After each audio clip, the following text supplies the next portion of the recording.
Good evening, all, and welcome back to Dark Fears. Tonight, we journey into the forgotten corners of Alberta, where frozen winds cut through isolated small towns, endless wilderness stretches for miles, and places where help does not reach have become breeding grounds for fear. Across 10 disturbing accounts, ordinary lives collide with events so real, so terrifying, they refuse to fade with time. These are not legends or campfire tales. These are real, documented encounters from everyday people. Witnesses who never expected horror to find them, yet carry its scars to this day. From abandoned farmhouses hiding unspeakable secrets, to basements where something waits in the dark. From disappearances that defy explanation, to encounters with things that should not exist. Tonight, you will hear horrors that follow you long after the story ends. If you are new here, make sure to subscribe to Dark Fears for daily true horror content that will keep you up at night. Hit that notification bell so you never miss when the darkness calls. Now, let us step into the shadows of Alberta, where civilization ends and terror begins. My name is Evan Miller, and this happened in the winter of 2014, when I was 29 years old and desperate for a fresh start. After my divorce and a string of dead-end jobs in Edmonton, I took a temporary contract as a maintenance supervisor in a small town near Cold Lake, Alberta. It was the kind of place people only pass through: one main road, a gas station, a shuttered diner, and miles of frozen wilderness pressing in from every direction. Housing was scarce, so when the town clerk offered me a cheap rental on the outskirts, I didn't ask many questions. I should have. The house sat alone at the very edge of town, half swallowed by snowdrifts, its porch sagging like it was tired of standing. The rent was low, utilities included, and I told myself isolation was exactly what I needed. The first night, the silence unsettled me more than the cold. No traffic, no distant trains, just the wind scraping against the walls like fingernails. Inside, the house smelled faintly of damp wood and something older. Stale, almost sour. I noticed locks on doors that shouldn't need them. The basement door, the hallway closet, even the door leading to the crawl space. The landlord, a man named Gordon Pike, had avoided eye contact when handing me the keys. "Don't go poking around at night," he'd said, half joking, half not. I laughed it off then. Standing alone in that house, listening to something heavy shift beneath the floorboards, I wasn't laughing anymore. The first few days passed quietly, but the house never truly felt empty. I told myself it was just old wood noises and the stress following me from the city. Still, sleep came in fragments. Every night, sometime after midnight, I'd wake to the same sound, slow, deliberate footsteps moving beneath me, pacing the length of the house from one end to the other. At first, I assumed it was the pipes or maybe raccoons in the crawl space. But the rhythm was wrong. Too steady, too heavy. Whatever it was, it stopped the moment I sat up in bed, as if it knew I was listening. On the fourth night, the power flickered during a snowstorm. The lights dimmed, surged back, then went out completely. Wrapped in a jacket and holding my phone for light, I went to the breaker panel in the basement. I hesitated at the top of the stairs. The basement door was unlocked, something I was certain I'd locked before going to bed. The air down there was colder than the rest of the house, sharp enough to sting my lungs. My flashlight beam caught old shelves, rusted tools, and something scratched into the concrete wall. Lines, tallies, hundreds of them, uneven and frantic, like someone had been counting days. As I turned to leave, I heard a whisper, low, strained, and close to my ear. "Don't let it hear you." I ran up the stairs, slammed the door, and locked it.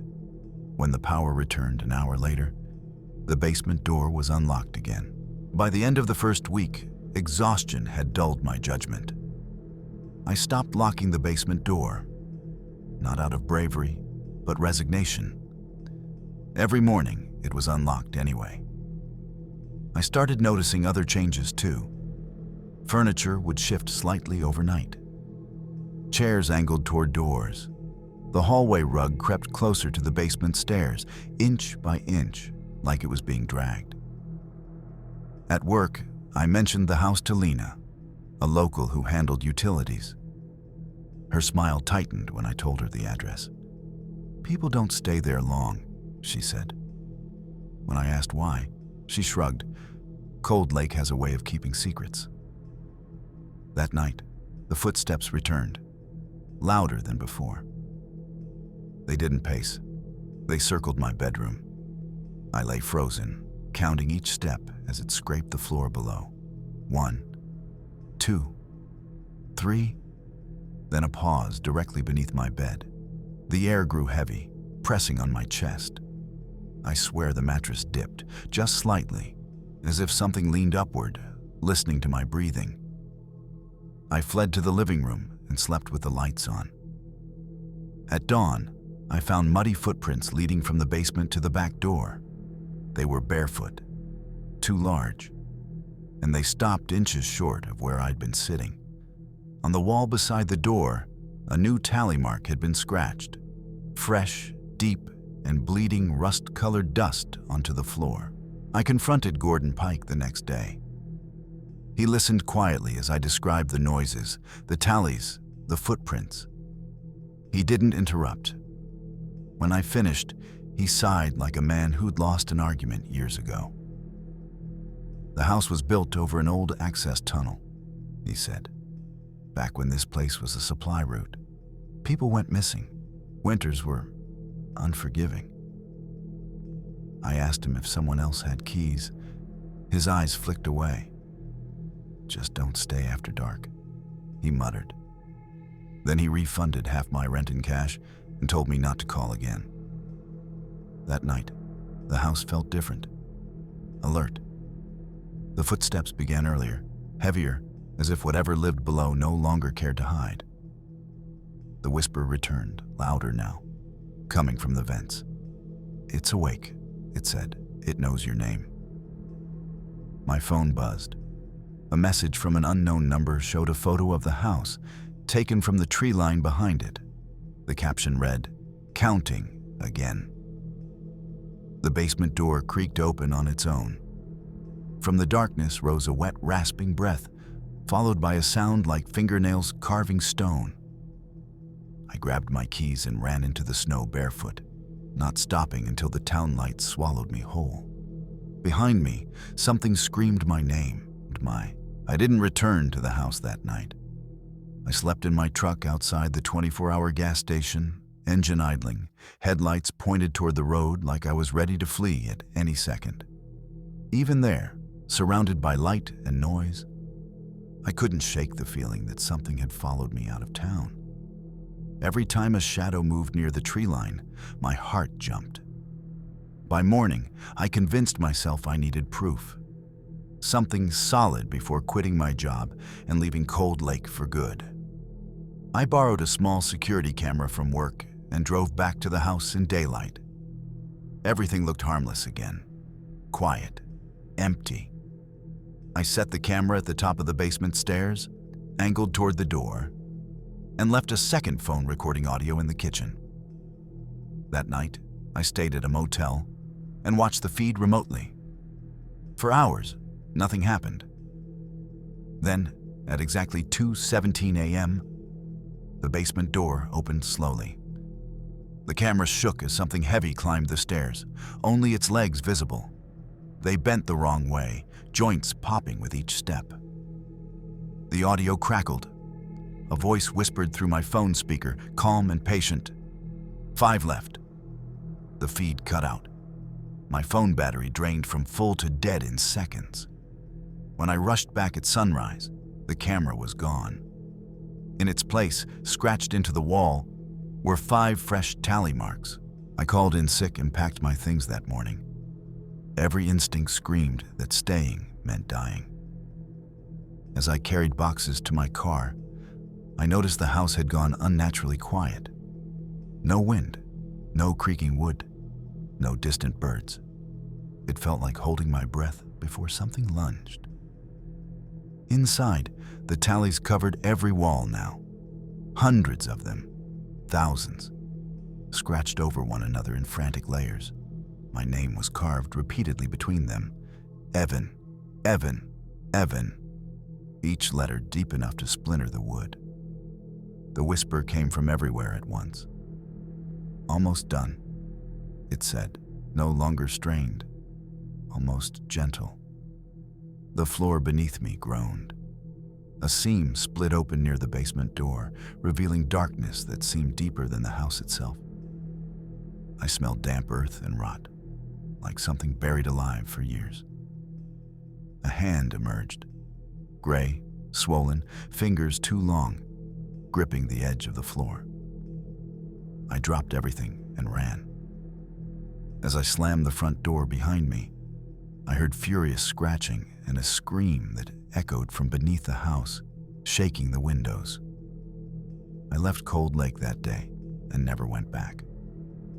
Months later, I received one final message from that unknown number, a photo of a new tenant's car in the driveway. Below it, one word: reset. I tried to rebuild my life in Calgary, telling myself distance would dull the fear. It didn't. The house followed me in smaller ways. I'd wake at 2:17 a.m. every night, heart racing, convinced I could hear footsteps pacing the hallway of my apartment. My floors were concrete. There shouldn't have been footsteps. I stopped answering unknown numbers, but the messages came anyway. Always blank, always time-stamped at the same minute. My therapist suggested trauma, guilt, unresolved stress. I didn't tell her about the tallies, or how I'd started seeing them everywhere. Scratched into frost on my windshield, etched into steam on the bathroom mirror, carved faintly into the wooden bench at a bus stop. One evening, my neighbor Mark knocked on my door. He looked pale, confused. "Do you hear that?" he asked. Before I could answer, a soft knock echoed from inside my walls, slow, deliberate, patient. 3 knocks, a pause, then 3 more. The lights flickered. Mark backed away, eyes wide. "That's not plumbing," he whispered. The knocking moved downward, like something descending through the building. When it stopped, the silence felt expectant. My phone buzzed. A photo appeared. My old bedroom in Cold Lake, unchanged, dust-free like I'd never left. On the wall above the bed were 3 new tallies. The message beneath read, "Still counting." I finally understood the pattern. The tallies weren't random. They weren't days or victims. They were steps, distances measured, slowly closing the gap between it and me. Every time I ran, every time I tried to forget, it adjusted, counted again. I drove north, against every instinct, back toward Cold Lake. Snow swallowed the highway, and cell service died miles out. The house waited exactly as I remembered it. Porch sagging, one dim light burning inside like a watchful eye. The front door was unlocked. Inside, the air was warm. Wrongly warm. The tallies were gone, replaced by a single message carved into the wall. "Come finish it." The basement door stood open. From below came the sound of breathing. Slow, satisfied. I descended the stairs, each step sinking slightly, like the house was softening under my weight. At the bottom, the tunnel stretched farther than it should have, lined with names scratched into the earth. Dozens, maybe hundreds. At the far end, something shifted, unfolding itself from the darkness. It spoke without a mouth. "One more," it said. Behind me, the stairs began to erase themselves, tally by tally. I don't remember deciding to fight. I only remember the fear changing shape, shrinking into something harder, sharper. The thing in the tunnel didn't rush me. It waited, confident, like a hunter who knew the trap was already sprung. The names on the walls pulsed faintly, as if breathing with it. I asked it what it wanted. The sound that answered wasn't laughter, but recognition. Images flooded my head, people sheltering in the tunnel during storms, injured, lost, abandoned. One by one, they'd been forgotten, left behind. The house hadn't killed them. It had counted them, kept them. The tallies weren't steps or time. They were proof, evidence that someone remembered. The tunnel trembled. The thing leaned closer, and for the first time, I sensed its fear. It needed witnesses. Without them, it faded. I pulled a pocket knife from my coat and carved my own tally into the dirt, not on the wall, but across its shadow. The breathing stopped. The names dimmed. The tunnel began to collapse, not violently, but gently, like a wound closing. I ran. The stairs reformed beneath my feet as I climbed, each step burning cold. When I burst outside, the house sagged inward with a sound like a final breath. At dawn, nothing remained but a hollow in the snow. I stayed in Alberta long enough to give my statement. No house was found, no tunnel, just an empty lot near Cold Lake, where snow drifted untouched. Officials said it had burned down years ago. There were no records of tenants, no Gordon Pike, no tallies. But sometimes, when the wind is right, I still wake at 2:17 a.m. The room feels too warm, too quiet. I find new scratches on my walls, just one at a time now, shallow and uncertain, like something relearning how to count. I carved my own tally beside them, a reminder, a warning. Because the thing beneath that house wasn't evil. It was hungry for memory, for witnesses. And places like Cold Lake are full of forgotten corners where help does not reach. If you ever find a house no one wants, cheap rent, too many locks, leave. Don't stay long enough to be counted. I haven't gone back north. I don't think I need to. Whatever was under that house knows my name, and it knows I'm still watching. My name is Clara Thompson, and this happened the summer of 2017 when I was 24 and working as a nature guide near Jasper, Alberta. I loved the wilderness, the way it felt endless, untouched, alive. But there's a part of the woods the locals never speak of.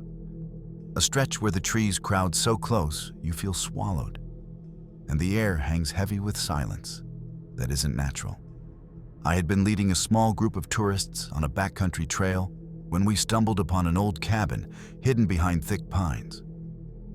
Its wood was weathered gray, moss crawling across the roof like a living thing.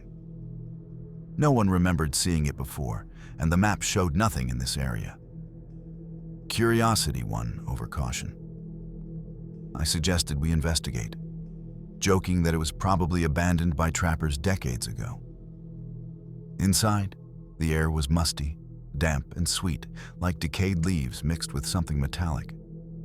The furniture was covered in thick dust, yet oddly arranged, as if someone had left in a hurry. On the table lay a journal, its pages yellowed, filled with frantic writing. The words made my stomach tighten. It watches. Do not sleep. Do not linger. Count every step. We laughed nervously, shaking it off as a prank, until we heard the first sound. A soft tap from above. The ceiling boards creaking as though someone, or something, was pacing the attic. I told the group to stay calm. I didn't tell them my pulse had already doubled. As dusk fell, the forest around the cabin grew unnaturally quiet. No birds, no insects, just the rustle of leaves in a breeze that didn't exist. I told the group to stick together while I investigated the upstairs. Each creaking step felt amplified, echoing through the cabin like a warning. The attic was small, low-ceilinged, and filled with old trunks and broken chairs. Dust swirled in the beam of my flashlight. That's when I noticed them. Footprints. Not human, not quite animal. Pressed into the dust as if someone had walked there only moments before. They were barefoot, unnervingly small, and they circled in patterns I couldn't make sense of. Then the whispering began, soft and low, threading through the rafters. Leave. Leave now. My heart pounded, yet the group called from below, unaware of the rising dread above. I took a deep breath and went to leave the attic, but the stairs weren't there. Just a flat, dusty floor stretching into darkness. I stumbled back, heart racing. The footprints had multiplied, moving toward me. A cold wind, impossible in the still forest, swept through the cabin. Papers from the journal lifted, flipping wildly, stopping abruptly on one page. Those who linger are counted. You will vanish. The group downstairs screamed. The door to the cabin slammed shut on its own. Outside, the forest looked wrong. Darker, thicker, as if the cabin had shifted deeper into the woods, hiding from the world entirely. Panic surged through me as I scrambled to find another way down. The attic seemed to stretch endlessly, the walls bending slightly, warping the space. I called out to the group, but their voices sounded distant, distorted, as if carried through water. The whispering grew louder, now multiple voices overlapping in the rafters. Count, stay, forever. I finally found a narrow trapdoor partially hidden behind a stack of broken crates. Crawling through, I landed hard on the cold wooden floor of the main room. My flashlight flickered and then stabilized, revealing the group huddled near the fireplace, their faces pale and wide-eyed. Before I could speak, a shadow moved across the wall, stretching impossibly tall, folding over itself, then vanishing. The footprints were back, now skittering across the floor like living things, weaving in and out of the furniture. Every step I took seemed to multiply them. I tried to lead everyone outside, but the door wouldn't budge. The cabin felt alive, resisting us. The air grew thick, choking like inhaling damp soil.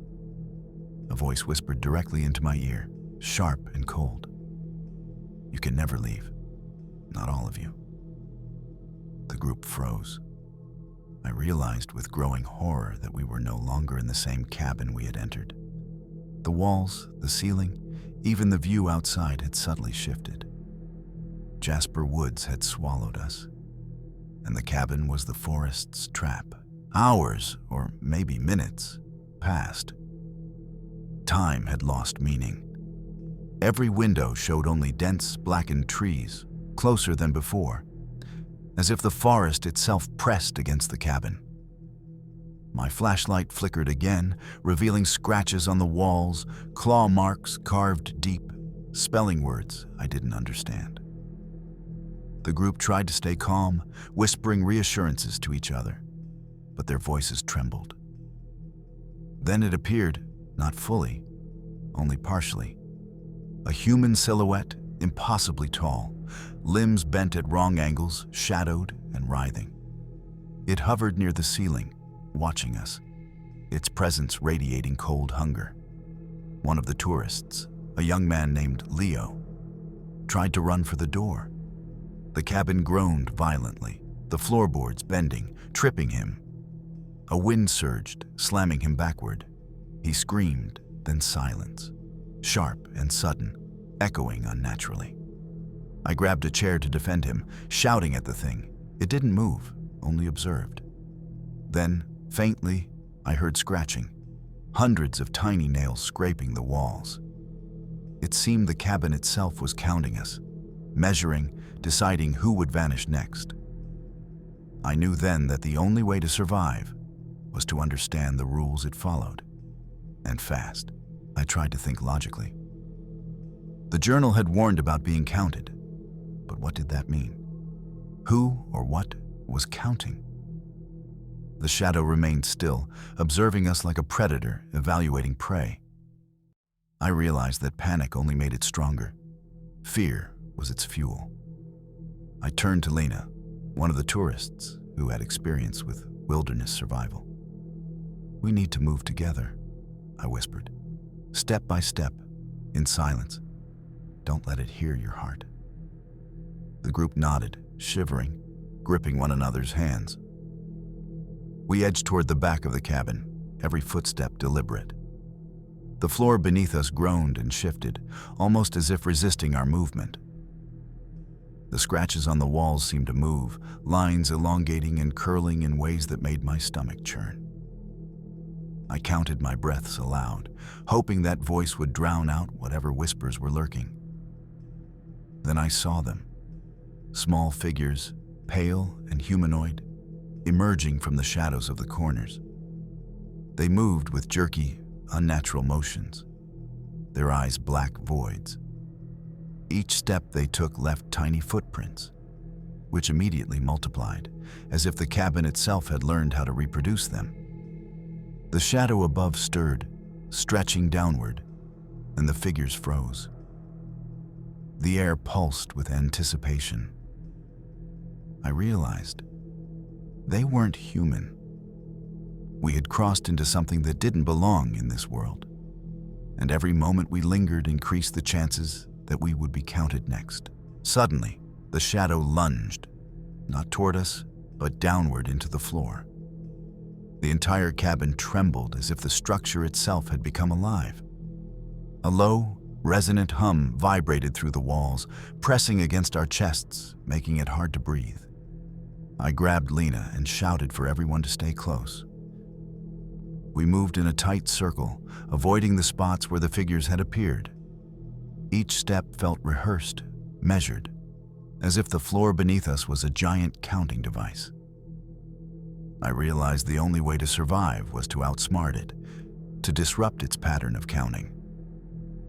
In the corner, I noticed an old mirror leaning against the wall, partially covered in dust. Reflexively, I grabbed it and held it up toward the shadow. Its form rippled violently, as if it hated its own reflection. The figures paused, twisting and contorting. I felt a surge of hope. The journal came to mind. Reflect the watcher, break the pattern, survive the count. My hands shook as I adjusted the mirror, angling the light from my flashlight into the dark corners. The shadow recoiled, shivering, pulling itself upward and backward as the figures scuttled away. It worked, for now. But the cabin wasn't finished. The walls creaked with movement, and new scratches appeared, deeper and more frantic than before. We weren't safe yet. Not by a long shot. We didn't speak. Every whisper or rustle seemed magnified, like the cabin itself listened and punished sound. Step by careful step, we moved toward the side door, which had somehow reappeared. The forest beyond looked denser, darker, twisted, as if it had grown while we weren't looking. Lena's hand gripped mine tightly, and I could feel her trembling. The air smelled of damp earth and old smoke, pungent and suffocating. I glanced back at the mirror. The shadow wasn't gone. It lingered in the reflection, flickering between humanoid and something entirely alien, its long, twisted limbs twitching as if testing boundaries. The floor beneath us creaked again. I realized the cabin wasn't just a trap. It was a living entity, aware, reacting, learning. The footprints on the floor multiplied with every second, encircling us, forming a labyrinth that could trap anyone in a matter of minutes. Then we heard the whispers again, not just one voice, but dozens. Names, our names, spoken softly like a lullaby. I recognized mine, and it made my blood run cold. The shadows of the forest outside seemed to lean closer to the windows, pressing against the glass, eager for us to step outside. I took a deep breath. There was only one way. Move through the counting, step carefully, observe, survive, and pray the cabin didn't decide it wanted more. The side door opened into a clearing. I thought we were free, but the forest had shifted again.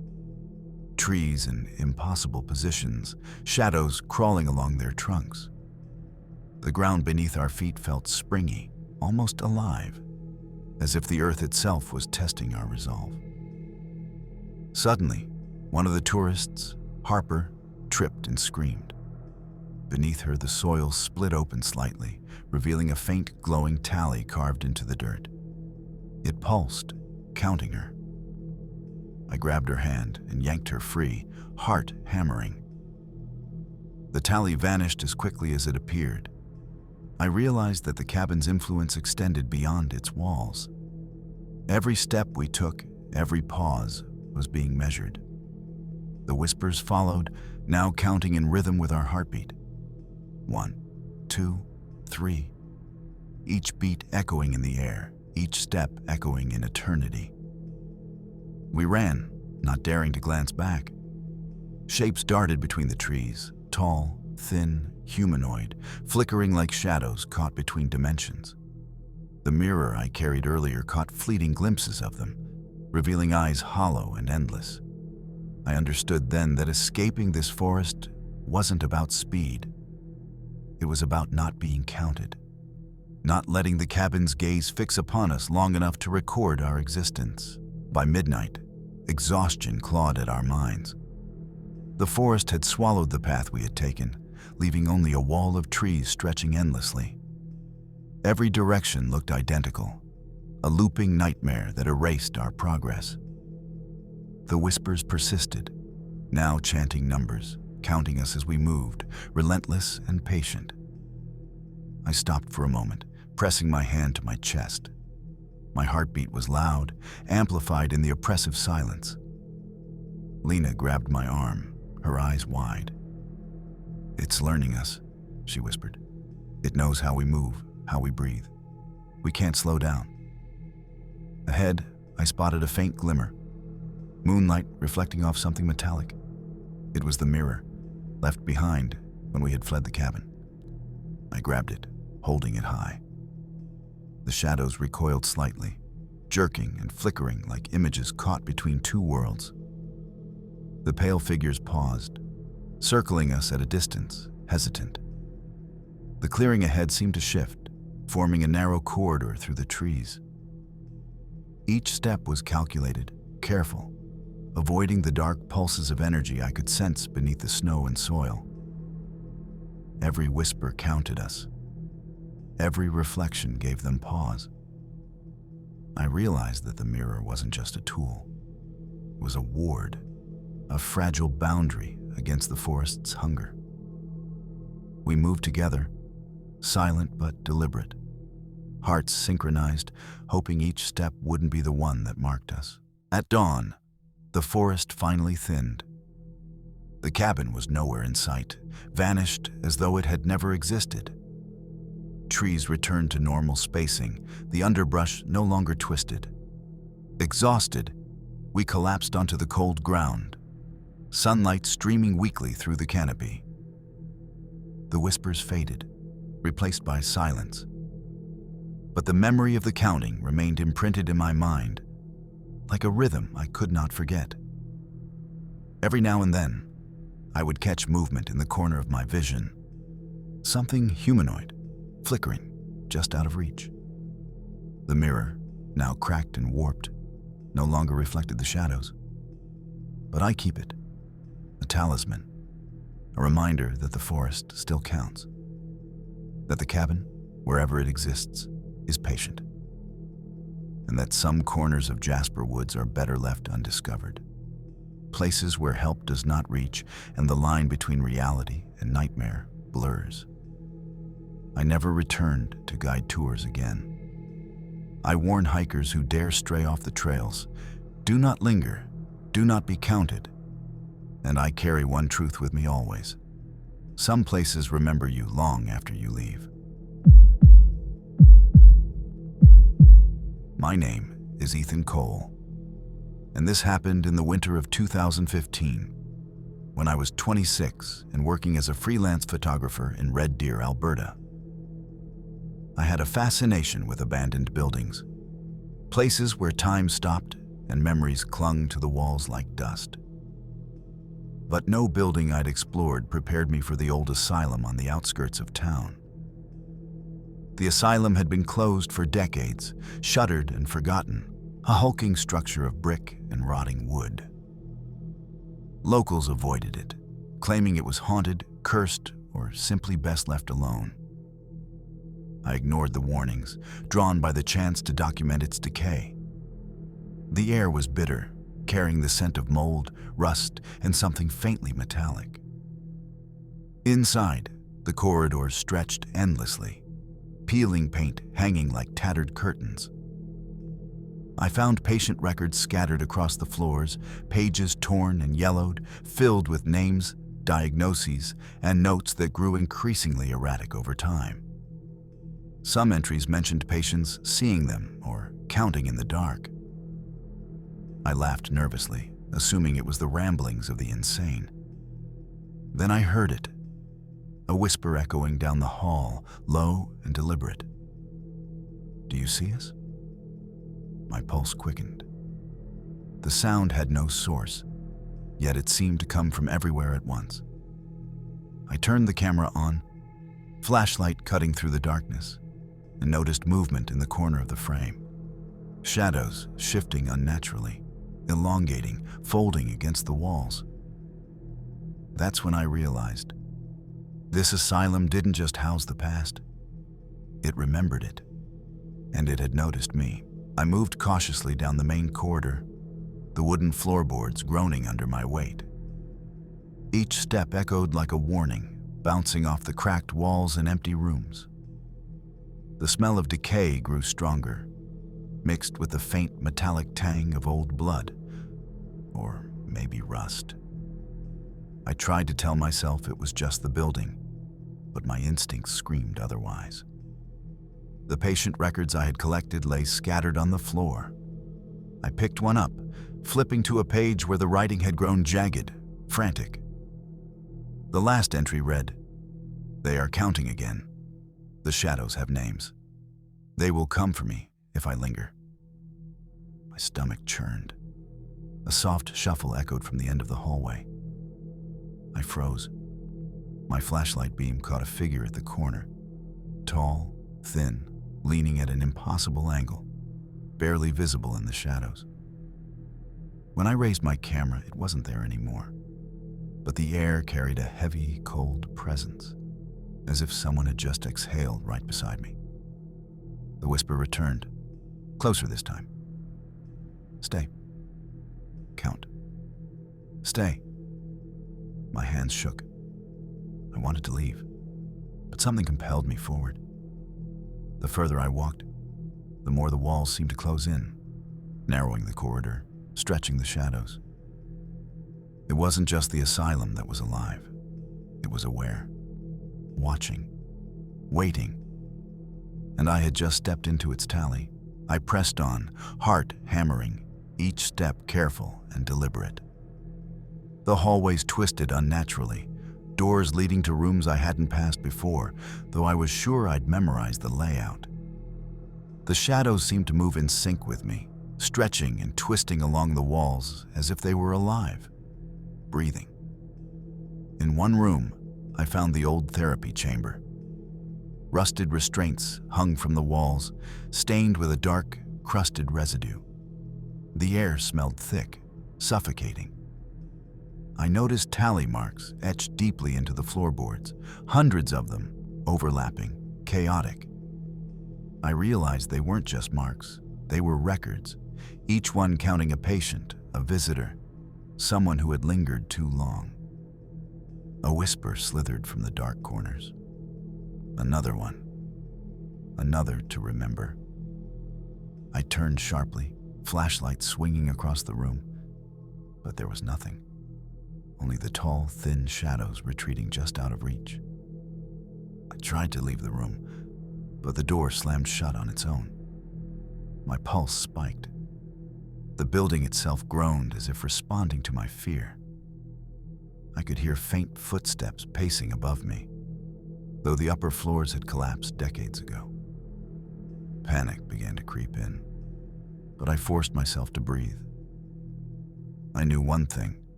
The asylum counted everyone who entered, and now I was part of its ledger.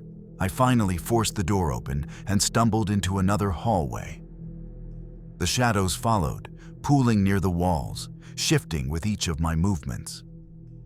The whispers grew louder, overlapping, chanting numbers, my heartbeat syncing with the rhythm.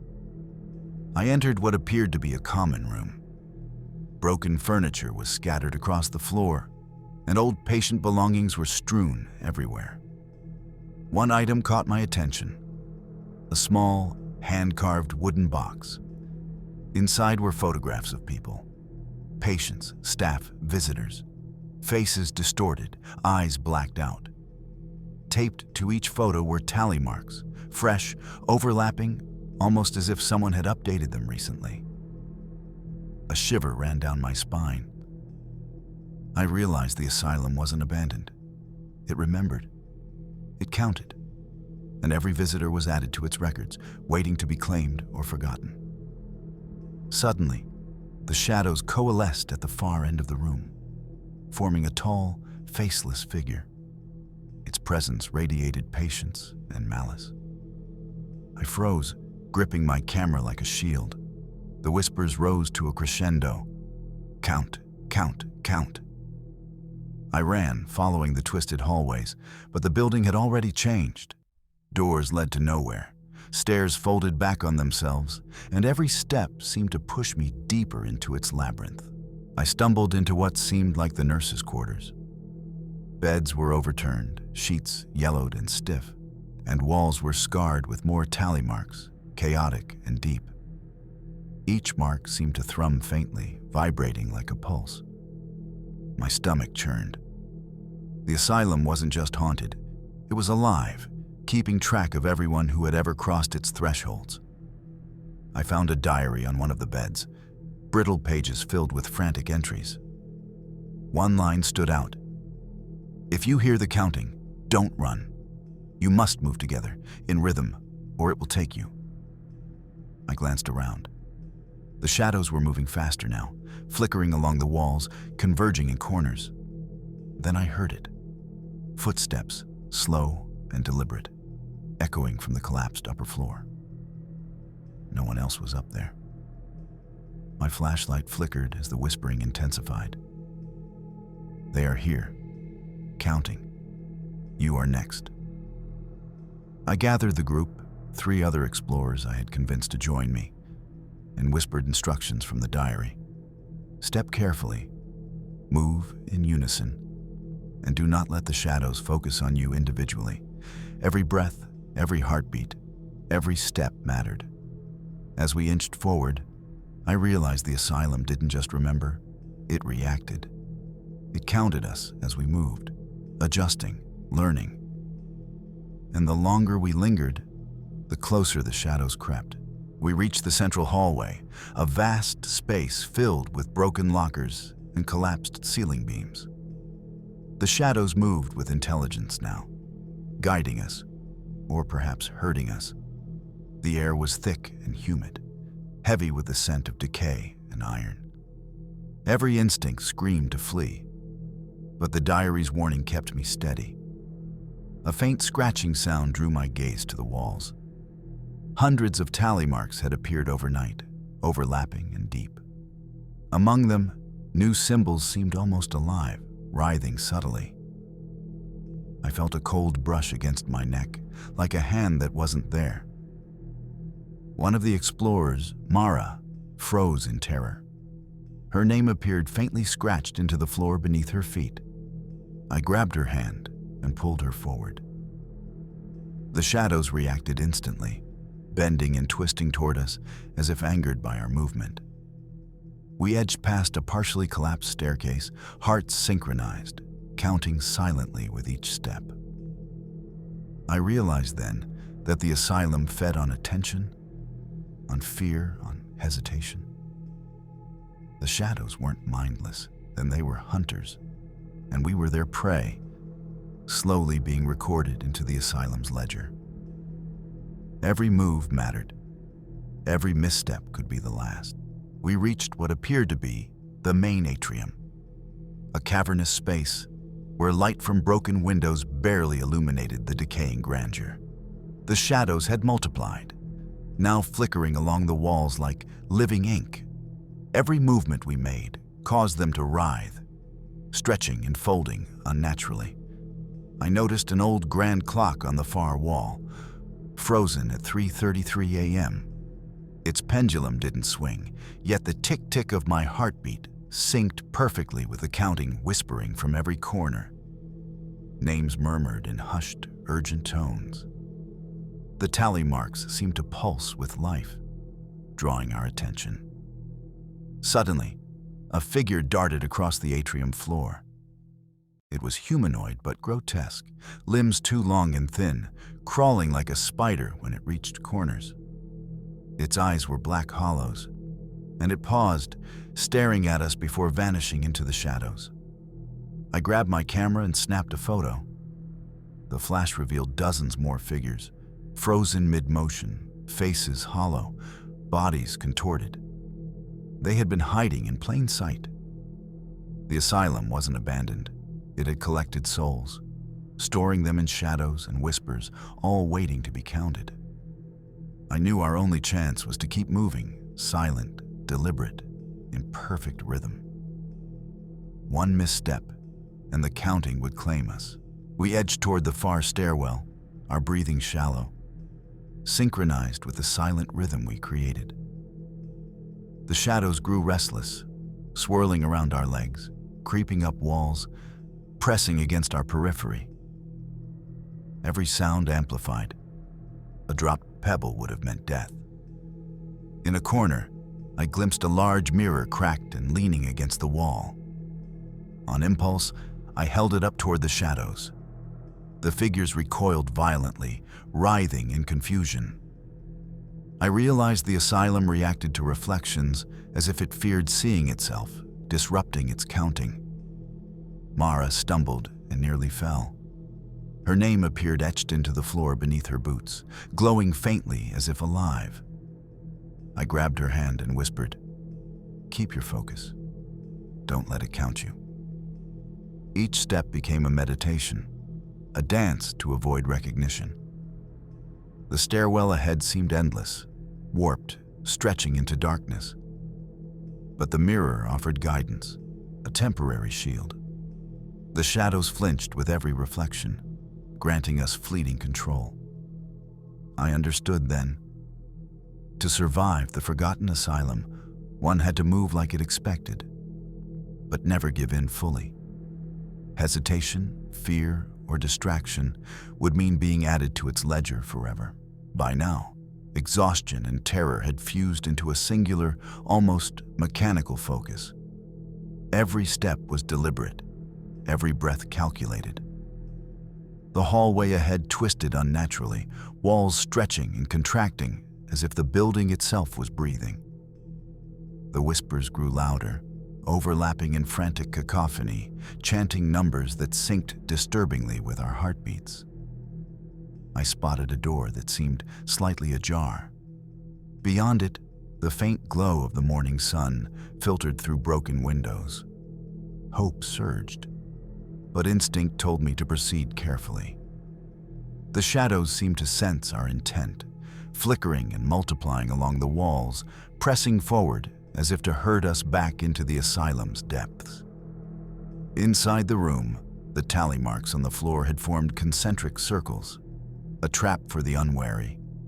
One misstep and the counting would claim us.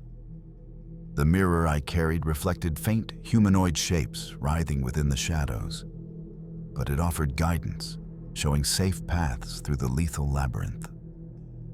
I whispered instructions to the group, and we moved in silence, synchronized, hearts racing in tandem.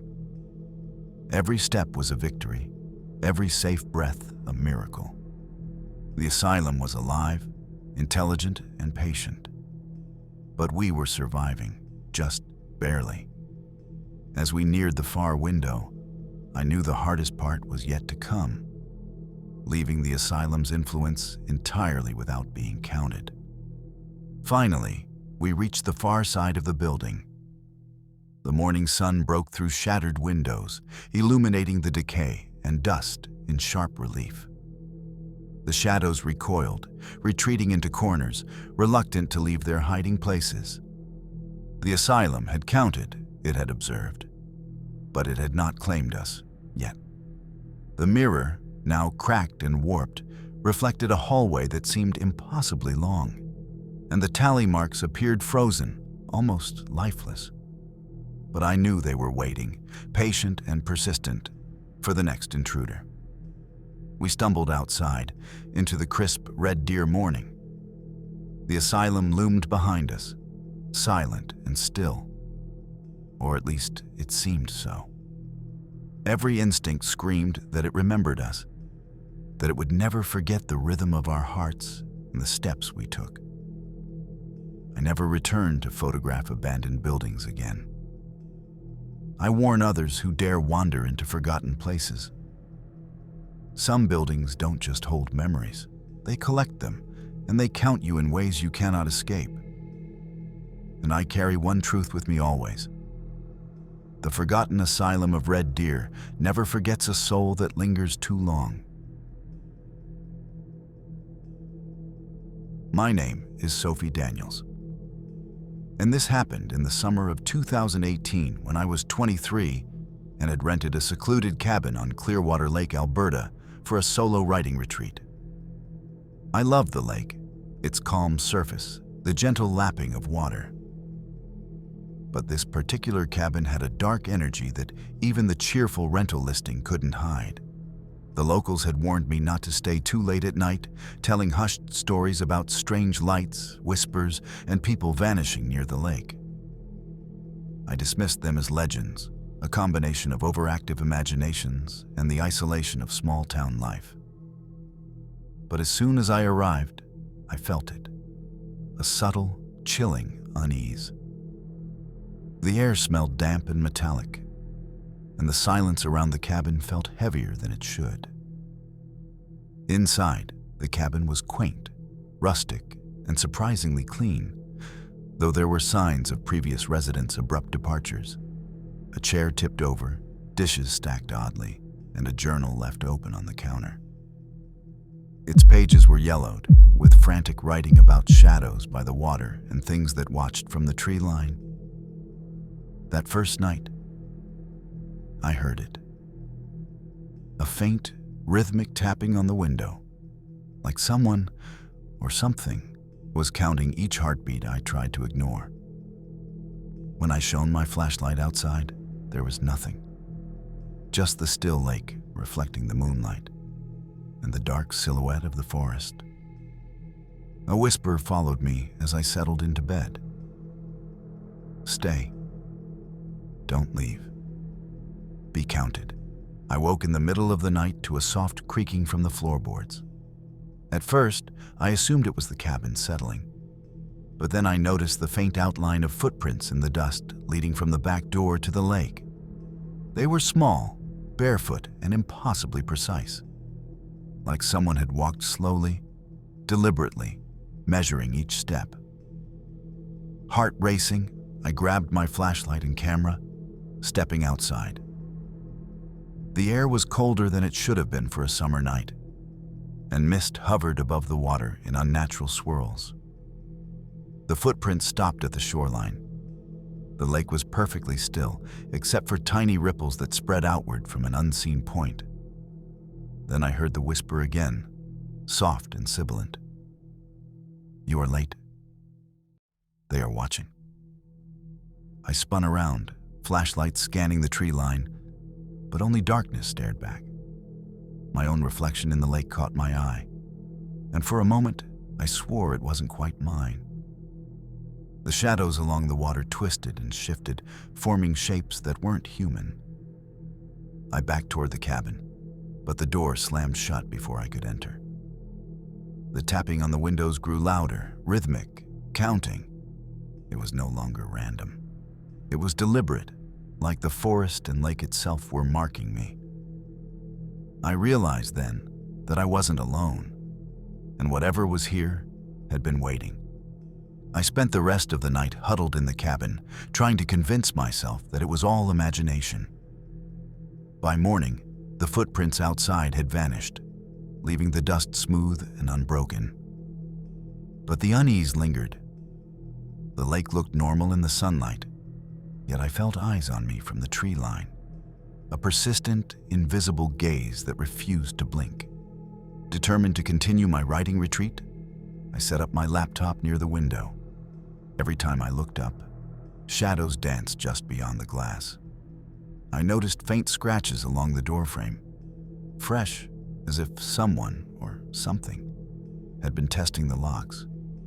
The whispering returned intermittently, always counting, always patient.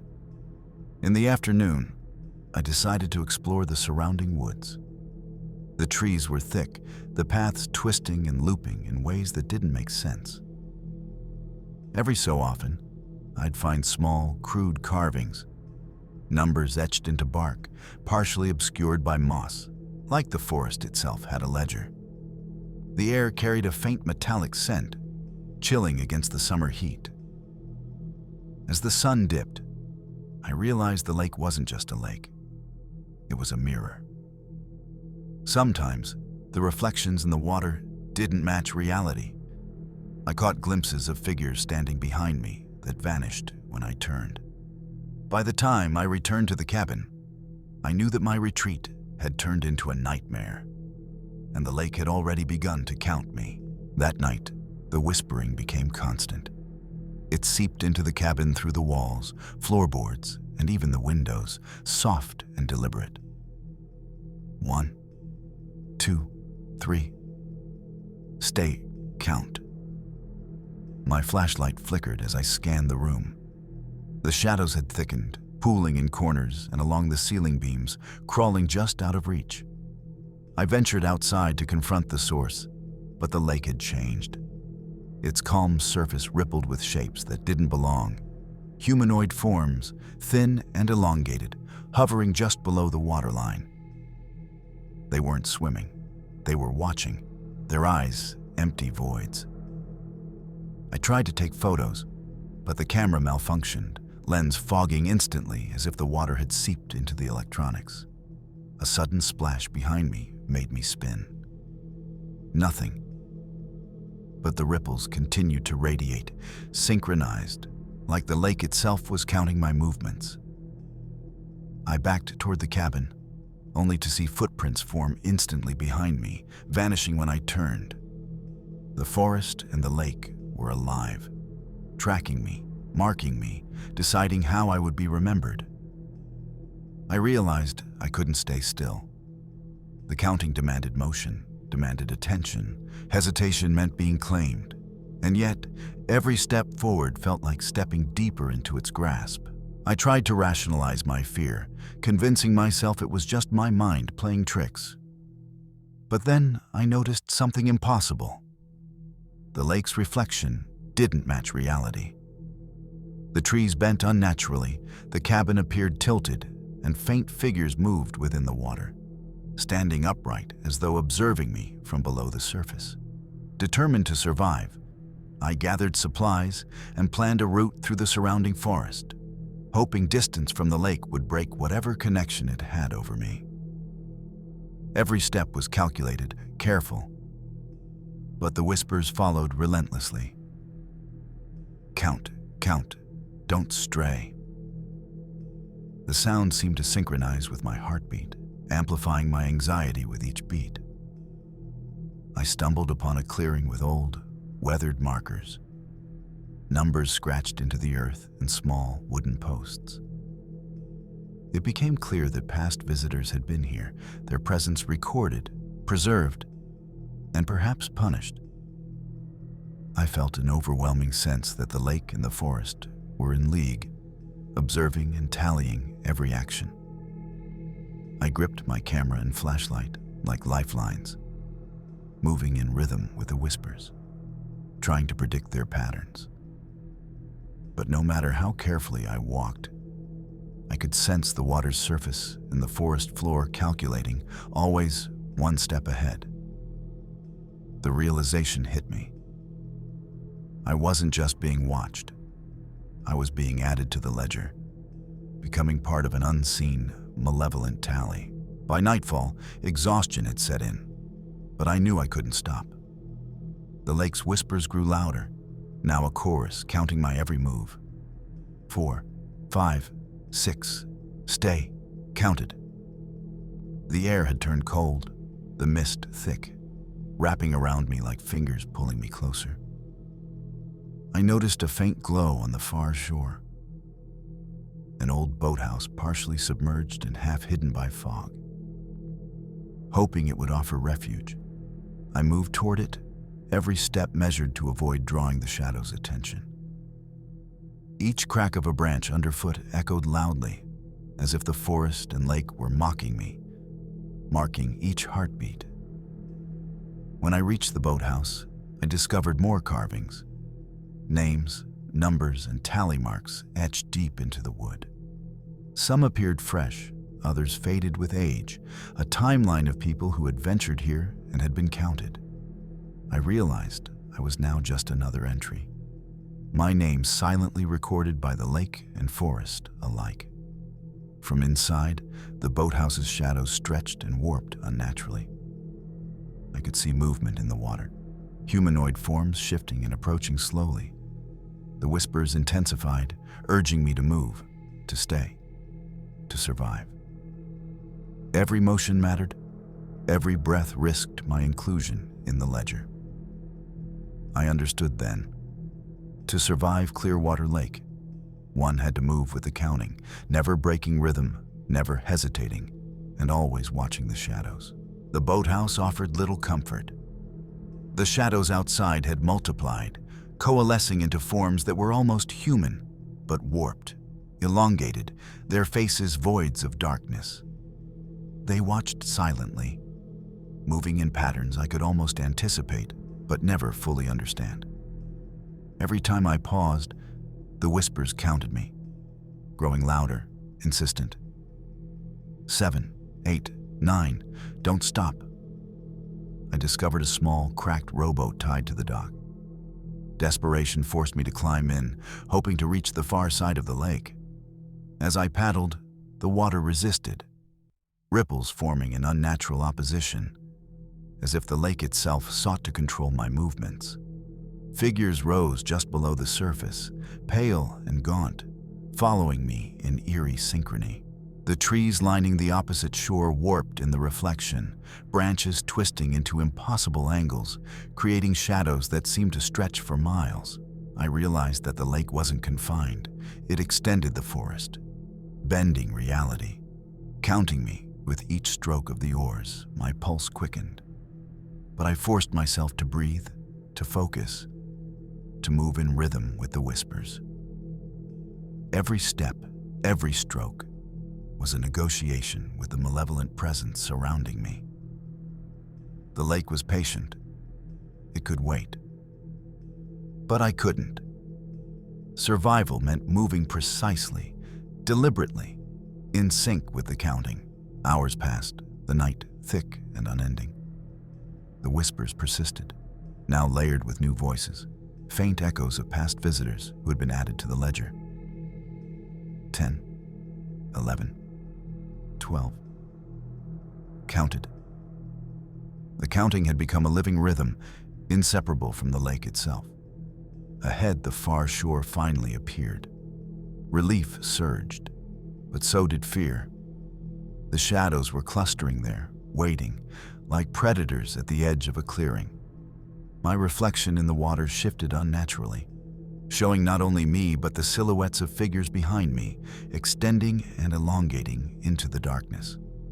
I paddled faster, the rowboat groaning under the strain. Occasionally, a shadow would leap toward the boat, vanishing before it touched me, leaving only the ripples in its wake. I realized that hesitation was fatal. The lake reacted instantly to fear. Finally, my feet touched solid ground. I stumbled forward, breath ragged, heart racing, and glanced back. The water was calm once more, concealing the horrors beneath. But the tally marks in my mind remained. Permanent, an invisible ledger etched by the lake's counting shadows. I understood then. I had survived.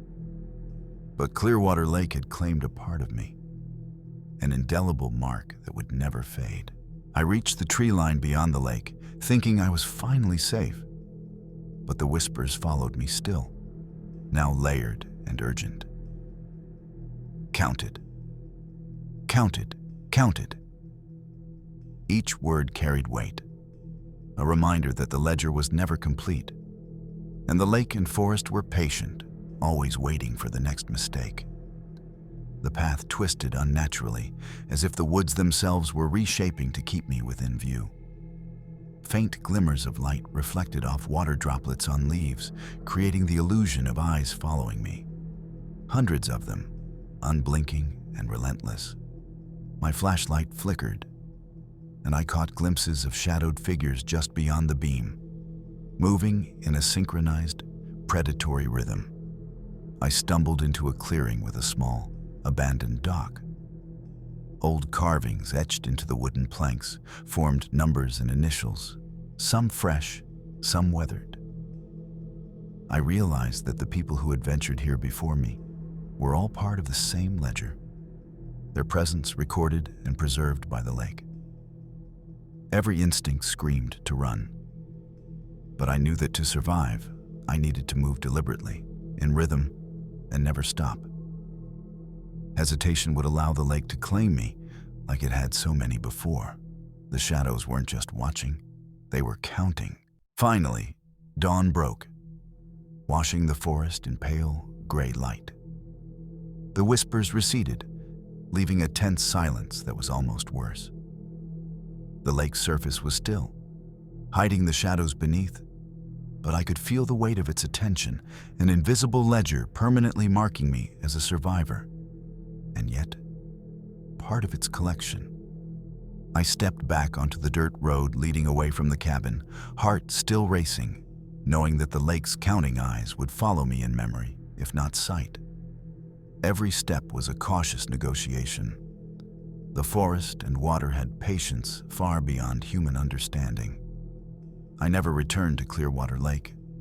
I warn anyone who ventures into secluded places, especially near water. The lake remembers. It counts. And the shadows beneath it never forget a single movement, a single heartbeat. Even now, when I close my eyes, I can hear the whispers, softly, in rhythm. Counted, counted, counted. The cabin and lake are silent once more. But the ledger continues, patient, unyielding, waiting for the next wanderer. My name is Ethan Cross, and this happened during a solo camping trip in the summer of 2019. I had always loved the isolation of Banff National Park, Alberta, drawn to its towering peaks and dense forests for both photography and adventure. But nothing could have prepared me for what I experienced that night. The sun had set behind the jagged mountains, casting long shadows that crept across the forest floor. The campground was quiet, almost too quiet. Even the wind seemed to hesitate as it brushed the pine needles.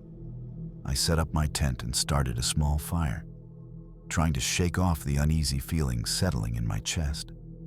As darkness fell, I heard it, a faint rustling among the trees. At first, I assumed it was wildlife, raccoons, deer, or perhaps a fox. But the movement was too deliberate, almost human, yet impossible. My flashlight caught glimpses of a shadow darting between the trees, never fully revealed, always at the edge of my vision. Then came the whisper, low and deliberate. You shouldn't be here, not alone. My heartbeat quickened. I grabbed my camera, snapping pictures of the area, hoping to catch whatever was lurking. The shadows didn't flee. They seemed to study me, waiting, patient. By the time I crawled into my tent, I realized that the Banff wilderness held secrets beyond human understanding, and I was about to become part of one of its darkest tales. Sleep was impossible. Every crack of a branch, every rustle in the dark made me flinch. I kept the small fire alive, its flickering light doing little to chase away the creeping sense of being watched. The forest seemed to pulse around me, alive with whispers that rose and fell with the wind. You shouldn't be alone. We see you. I decided to step outside the tent, hoping to catch a clearer glimpse. The air was crisp, biting against my skin, and the moonlight illuminated the towering pines, casting monstrous shadows. I scanned the area with my flashlight. A movement near the tree line caught my eye, a dark figure, taller than any human, its limbs unnaturally long, watching me silently. I froze, heart hammering, and when I blinked, it was gone. Yet, I could feel its presence, a cold weight pressing from the shadows, as if the forest itself had grown sentient. Each rustle, each snap of a branch seemed orchestrated, counting my steps, testing my attention. I backed toward my tent, but the feeling of being followed persisted. I realized then that Banff wasn't just a park. That night, it had become a living entity, tracking and observing, and I was its prey. Every sound, every shadow, every whisper carried intent. By the time I climbed back into the safety of my sleeping bag, I knew the night had only just begun, and the forest was already counting me. Hours passed, and the forest remained ominously silent. Yet I could feel the eyes of the shadow upon me. Every time I shifted in my sleeping bag, the whispers flared, low and urgent. Move, don't stop, count it. My mind raced. I had to understand what was hunting me, or at least survive long enough to see daylight. I unzipped the tent and stepped outside, scanning the forest floor. There were no footprints, no animal tracks, only the occasional broken twig, seemingly placed deliberately, leading toward a narrow trail. Against my better judgment, curiosity and desperation pushed me forward. Every step I took felt like an intrusion into something sacred, something hungry. The shadows grew thicker as I entered the trail. The moonlight barely penetrated the canopy, and the whispers became almost tangible, wrapping around me like smoke. A distant snapping of a branch made me spin, and I glimpsed a tall, dark figure moving effortlessly through the trees. Its eyes were empty, yet I felt them staring into my very soul. I realized then that the Banff wilderness wasn't merely dark. It was alive with intent, counting me, learning my patterns, preparing for something I couldn't yet comprehend. My heartbeat echoed loudly in my own ears, each thump synchronizing with the counting that seemed to come from every direction. The trail opened into a small clearing, where the shadows seemed to hesitate, almost retreating. Relief was fleeting. Across the clearing, I saw markings on the tree trunks, deep scratches forming symbols and numbers, partially obscured by moss and bark. Whoever or whatever had made them had been here before, leaving a ledger of past wanderers. A rustling behind me made me spin. The shadows coalesced into humanoid shapes, crouching and elongated, moving with an intelligence that defied explanation.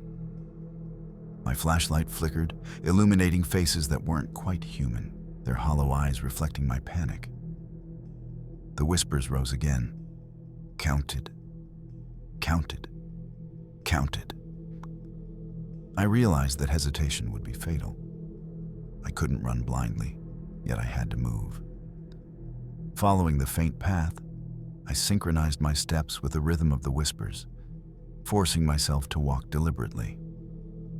Every branch I stepped on, every misstep, risked being marked, added to the tally of the forest's victims.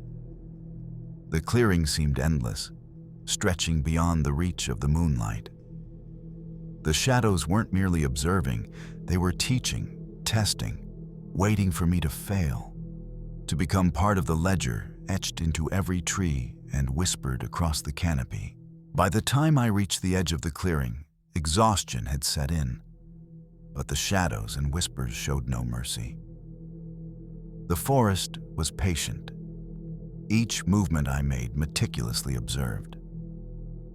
I noticed subtle details, branches bending slightly as I passed, shadows shifting unnaturally on the ground, almost guiding me forward or hurting me back. I stumbled upon a narrow ridge that overlooked a small frozen creek.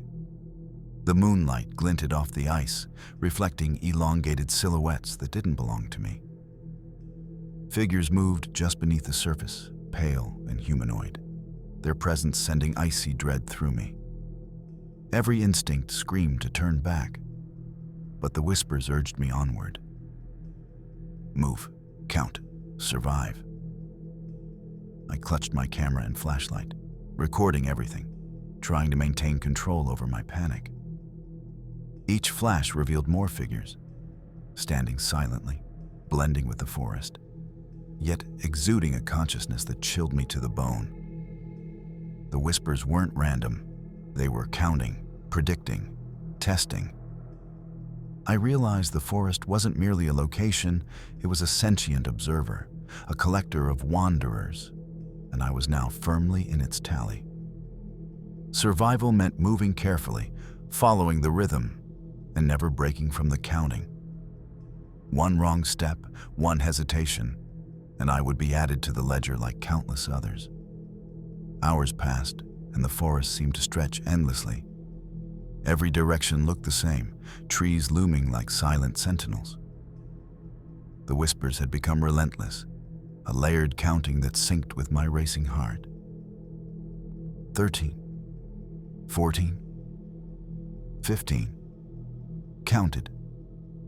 Each number felt like a reminder that I was being measured, tested, recorded. I found a fallen log to rest, but even then, the forest was not still. Shadows moved along the perimeter, stretching and shrinking, peeking through gaps in the trees. Occasionally, a figure would step into the moonlight, humanoid but impossibly thin, lingering only a heartbeat before vanishing. I pressed on toward a faint glimmer in the distance. A ranger cabin, possibly abandoned. The shadows seemed to hesitate at its edge, as if respecting a boundary. Yet their presence was oppressive. I realized that the forest counted me with every motion, whispering the ledger of the fallen into my mind. By the time I reached the cabin, I understood the terrifying truth. Banff's wilderness wasn't just wild. It was alive, intelligent, and patient, and it kept meticulous records of every trespasser, every heartbeat, and every misstep. Survival depended on obedience to its counting rhythm. The ranger cabin provided brief shelter, but the oppressive presence of the forest lingered. Inside, dust covered every surface, and old journals lay scattered, filled with accounts of campers who had disappeared or returned in madness. Every page seemed to pulse with the forest's awareness, as though reading them was another way of being counted. Outside, the whispers rose again, layered and insistent. Counted. Counted. Counted. Shadows pooled near the doorway, elongated and shifting, forming humanoid shapes that did not belong to this world. They moved almost intelligently, anticipating my every reaction. I gathered what supplies I could find, canned food, a flashlight, and rope, and prepared to navigate deeper into the forest, hoping to reach the main trail. Every step required precision. Hesitation could be fatal. The whispers dictated my rhythm, and I had no choice but to obey. The night air was cold, the mist thick, curling around me like a living thing. As I moved, I noticed the shadows multiplying, appearing behind trees, reflecting in puddles, and slipping across the ground, always present, always counting. Banff was no longer just a park. It had become a living ledger, and I was an entry marked with urgent care. I moved cautiously through the dense forest, following a barely visible trail. Each step echoed unnaturally, amplified by the silence around me. Shadows flitted at the edge of my vision, sometimes human-shaped, sometimes grotesquely distorted, always moving in synchronization with the whispers. 17, 18, 19, counted. A faint light appeared ahead, probably from the main trail or a distant campsite. Relief surged, but fear remained. The shadows weren't just following. They were learning, marking, counting. Branches bent and twisted to obscure my path, the forest itself seemingly alive with intent. I passed ancient trees scarred with numbers and symbols, remnants of past wanderers. Some carvings were fresh, their significance unnervingly immediate.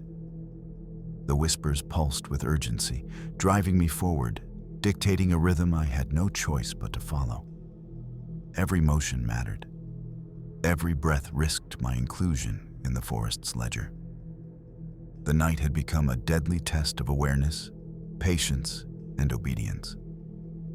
Survival meant moving exactly in sync with the forest's counting, or becoming another lost soul added to its records. Finally, I reached a clearing where the main trail seemed to open up.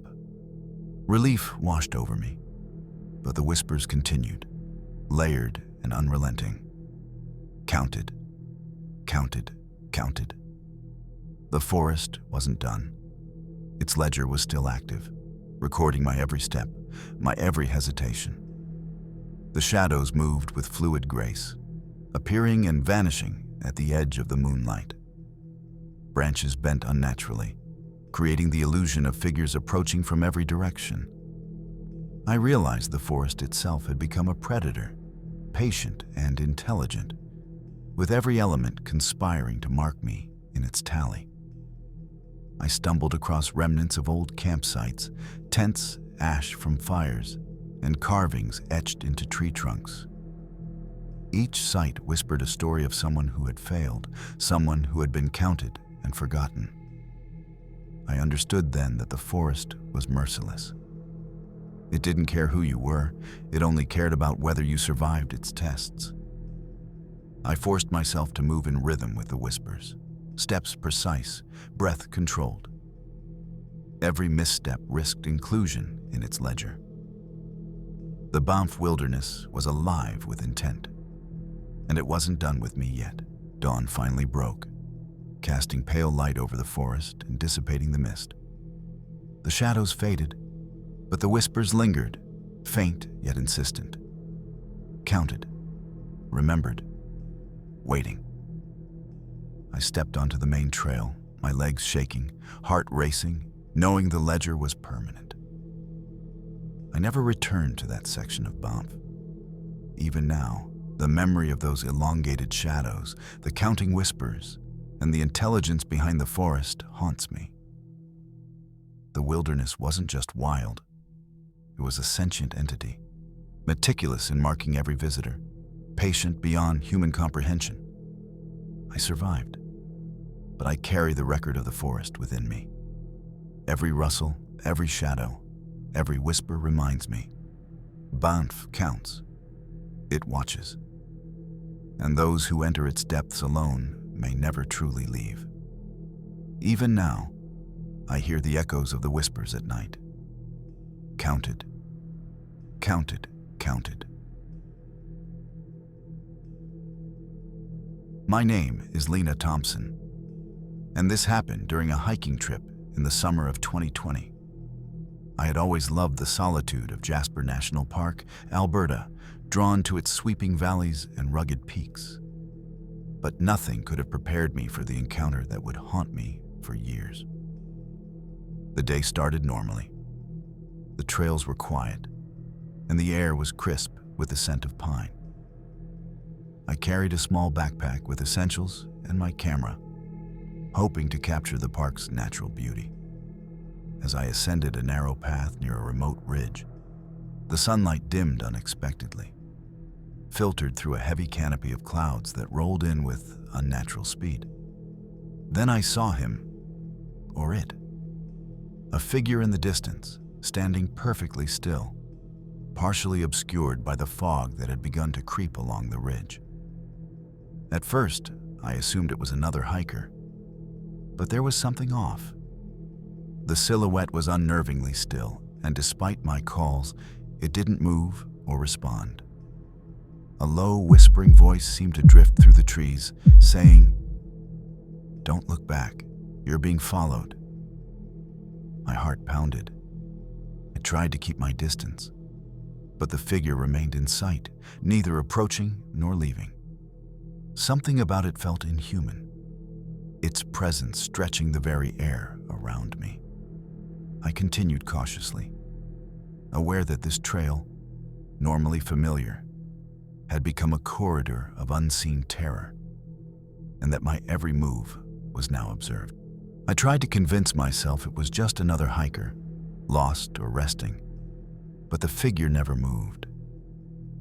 Every time I glanced back, it remained in the same spot, unblinking, almost watching me through the fog. My pulse quickened, and a cold shiver ran down my spine. Something about its stillness was unnatural, deliberate. I continued along the trail, my footsteps soft against the dirt and gravel. The forest seemed to stretch and shift around me, every rock, tree, and bush accentuating the sense of being followed. Whispered words floated on the wind. "Don't stop, don't hesitate, counted." My heart felt like it was sinking with the rhythm of the whispers. At one bend, I saw more signs that something or someone had been ahead of me. Footprints appeared briefly on the moist earth, then vanished as if the ground itself had swallowed them. Shadows moved independently of the trees, twisting unnaturally, hinting at forms just beyond perception. By the time I reached a small clearing near a stream, I realized that Jasper's wilderness wasn't merely isolated. It was alive with an intelligence that monitored, counted, and tested. That phantom figure wasn't a person. It was something else, waiting, patient, and unrelenting. I couldn't stop, couldn't turn back. Every step forward was a battle between fear and survival, as the forest and whatever haunted it kept a relentless tally. The trail became steeper, and the fog thickened, clinging to my legs and swirling around my backpack. I tried to focus on the path ahead, but the whispers persisted. "Counted. Counted. Don't stray." Each word resonated unnervingly, as if the forest itself were speaking directly into my mind. Suddenly, the figure reappeared closer than before, though I hadn't noticed it moving. It remained partially obscured by mist, tall and unnaturally thin, its head tilted slightly as if studying me.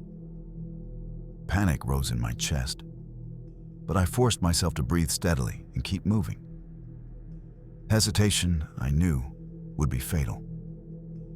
I stumbled upon a series of cairns, small piles of stones marking the trail, but they were unusual.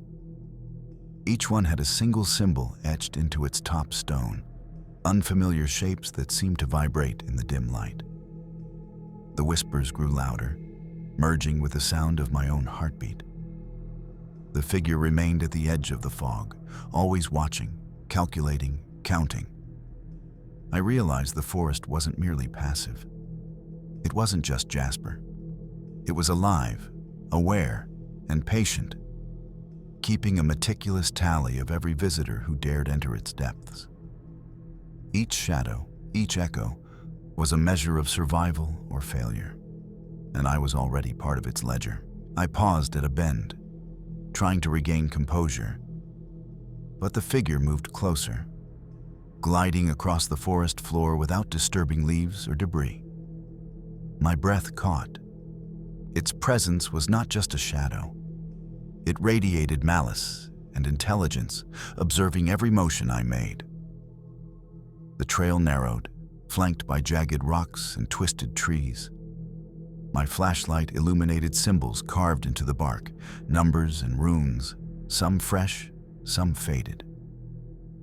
I understood then that others had been here before me, added to the forest's ledger, their names and fates preserved in whispers and carvings alike.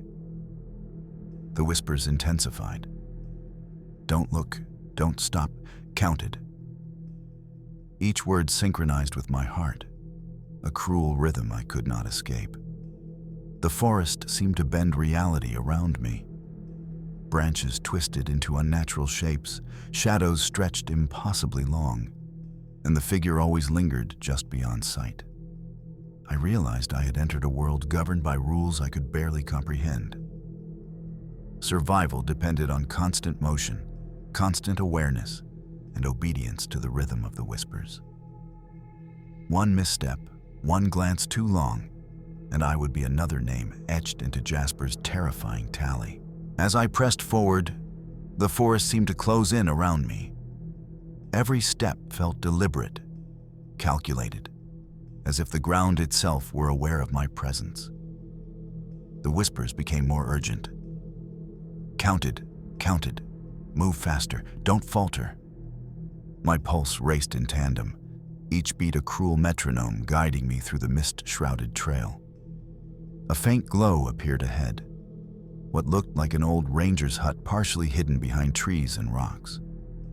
Relief surged through me, but the figure remained, closer now, moving with fluid, unnatural grace.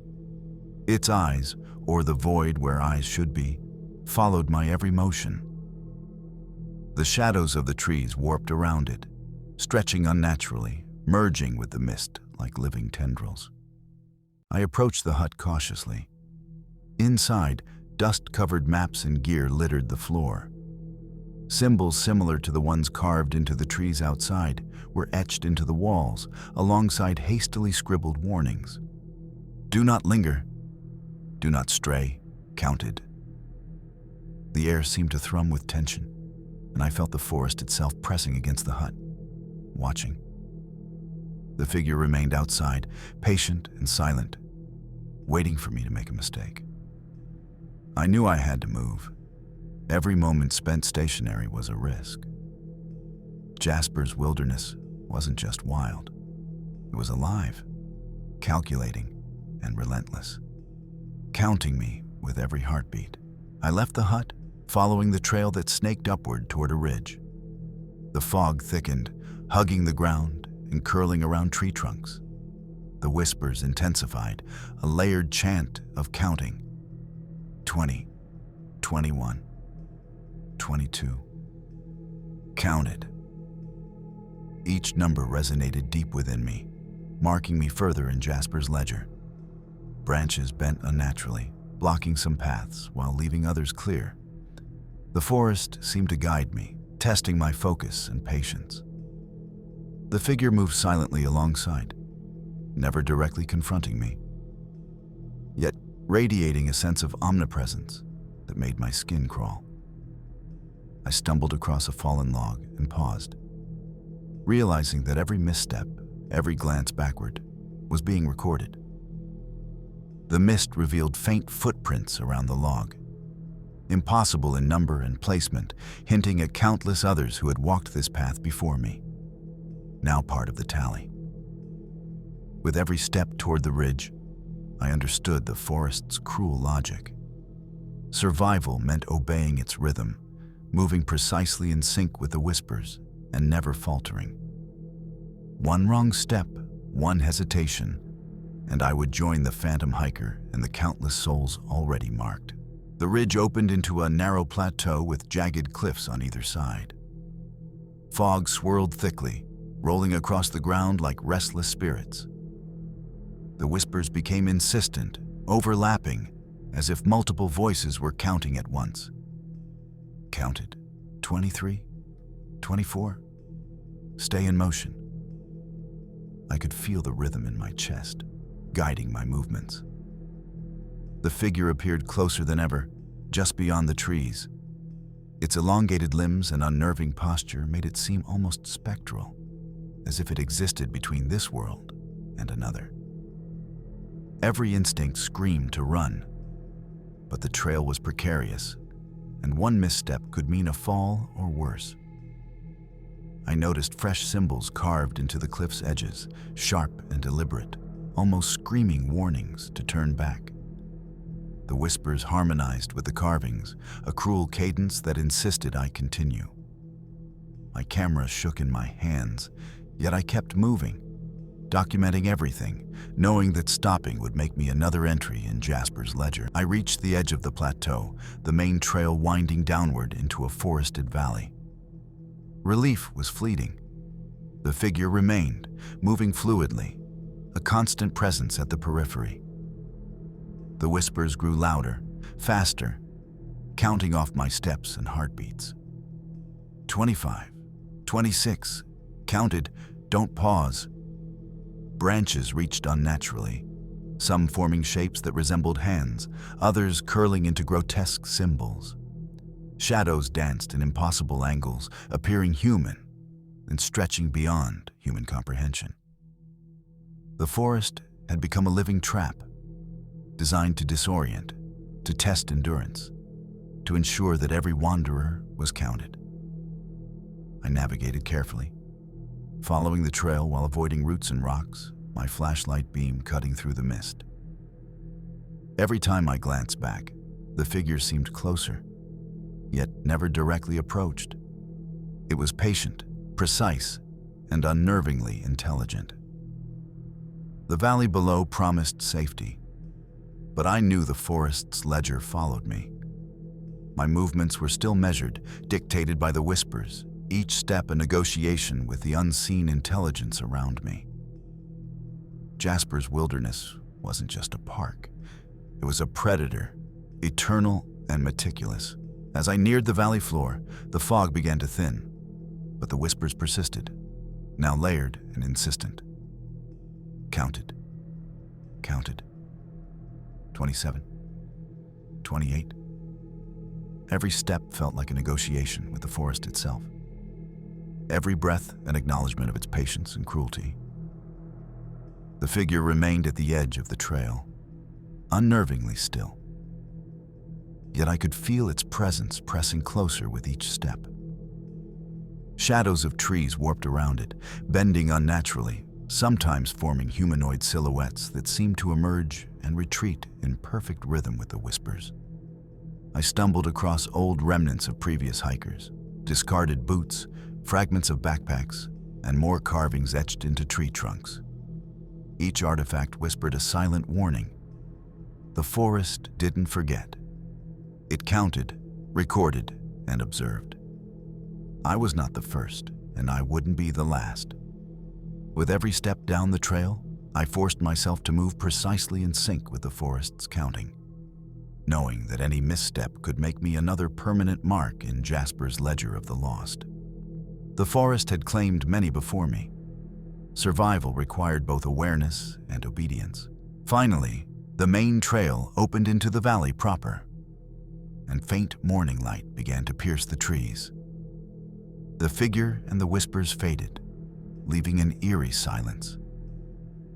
Yet the knowledge that I had been counted remained, etched into memory like a permanent scar. Counted, remembered, waiting. I made it back to the park entrance, shaken and exhausted. Even in daylight, the forest's tally haunted me. Every rustle of leaves, every shadow on the trail reminded me of the intelligence lurking in Jasper's wilderness. The phantom hiker was never fully explained, but the experience was indelible, a reminder that the forest itself keeps meticulous records of those who enter. I survived, but the whispers linger. Every time I recall that night, I can still hear them echoing faintly. Counted, counted, counted. Jasper National Park is not merely a park. It is alive, patient, and always watching. My name is Ethan Harris, and this happened during a winter hiking trip in Waterton Lakes National Park, Alberta. I had planned a solo expedition, seeking the serenity of snow-covered peaks and frozen lakes. What I found, however, was a terror I would carry with me forever. The day began innocuously enough. Snow crunched beneath my boots, and the icy air stung my face. I had packed lightly, confident in my experience with harsh winters. As I approached a remote section near a frozen lake, the landscape shifted. The trees grew denser, their branches heavy with snow, and a strange, almost palpable stillness settled over the area. Then I saw it, a small cabin tucked between two massive pines. Its exterior was weathered, windows dark, yet there was smoke curling from its chimney. At first, I thought it a miracle, shelter from the bitter cold. But as I drew closer, a sense of unease settled in my chest. Something about the cabin was wrong. Too symmetrical, too silent, almost expecting me. A whisper, barely audible, drifted on the wind. "You shouldn't be here. It watches." My heart raced. I stepped closer, unsure whether to knock or flee. The snow around the cabin bore no footprints other than my own. Yet faint indentations hinted at movement that didn't match any human gait. I realized that the tranquility of Waterton had been a mask. This cabin, isolated and frozen in time, was far more than a refuge. It was a trap, patiently waiting, silently counting those who dared approach. I hesitated at the cabin's door, the whisper lingering in my mind. It watches. It counts. The snow around me was pristine, untouched. Yet a growing unease told me that I was no longer alone. Every instinct screamed to leave, but curiosity and the freezing cold kept me rooted. I slowly pushed open the door. Inside, the cabin was eerily pristine, as if frozen in time. A small fire pit held embers, yet the smoke outside suggested recent activity. There were no signs of life, no footprints, no discarded belongings. But the air felt charged, thick with anticipation. Every shadow seemed to stretch unnaturally, twisting toward me. As I explored, I noticed symbols etched into the walls, faint but deliberate. Strange runes and numbers arranged in a sequence I didn't understand. Each marking seemed to pulse faintly, almost like a heartbeat, syncing with the whispers that now came from every corner of the cabin. Counted, counted, counted. A sudden creak of the floor made me spin. The cabin's interior hadn't shifted, yet I felt eyes on me, invisible and relentlessly observing. I realized then that this place was alive in its own terrifying way. A sentient trap designed to lure wanderers, test them, and keep meticulous record of their every move. I left the cabin reluctantly, knowing that the forest outside was just as dangerous. The snow-covered landscape had become a corridor of unseen terrors, each step potentially bringing me closer to being counted in the cabin's ledger. The forest outside the cabin seemed to close in as I stepped back into the snow. Each breath hung in the air, curling into misty shapes that felt like eyes watching me. The whisper returned, clearer this time. "Don't linger. Don't falter. Count it." My heart raced, and every instinct screamed to move faster, yet my legs felt like lead. The trail ahead was barely visible beneath the fresh snow, and the trees leaned unnaturally, forming archways that seemed to guide or trap me. Shadows flickered at the edge of my vision, sometimes humanoid, sometimes grotesque, always just beyond recognition. The snow itself seemed to distort beneath my feet, erasing my tracks almost immediately, as though the forest refused to let me leave unnoticed. I stumbled across a frozen pond, its surface reflecting moonlight and the faint, elongated silhouettes of figures beneath the ice. The whispers grew louder, overlapping, counting off each heartbeat. 1, 2, 3, counted. I realized the cabin wasn't isolated. It was part of a network of watching, waiting, counting. The forest and the cabin were one entity, relentless and patient. I forced myself forward, following the barely discernible path, every step precise, every movement deliberate. The winter wilderness of Waterton had become a living trap, and I understood that survival required obedience to its chilling rhythm. I reached a cluster of rocks that marked the halfway point to the next landmark. The whispers became layered, almost frantic. Counted, counted, counted. I could feel the weight of every soul who had wandered here before me, their essence lingering in the snow and ice, recorded by the cabin's strange intelligence. The forest seemed to breathe around me. Branches bent as if alive, scraping the snow to create faintly humanoid shapes on the ground. I caught glimpses of movement in the corner of my eye, figures that appeared, vanished, and reappeared, always counting me, always observing. A sudden cracking sound made me freeze. The snow beneath a nearby tree had shifted, revealing footprints that weren't mine, small, narrow, and strangely elongated, heading in the same direction I needed to go. Panic surged, but I knew I had to maintain composure. Every misstep could be permanent.